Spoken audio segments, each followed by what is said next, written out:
Friends, hello everyone. I am glad to welcome you on this channel. And in this video, I will show you and tell you how you can copy the link to the group in WhatsApp.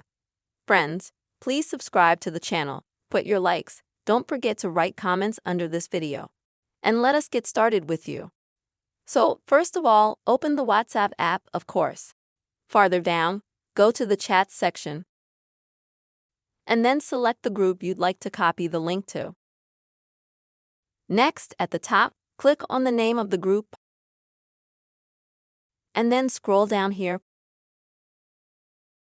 And in the Members section, click on this option here.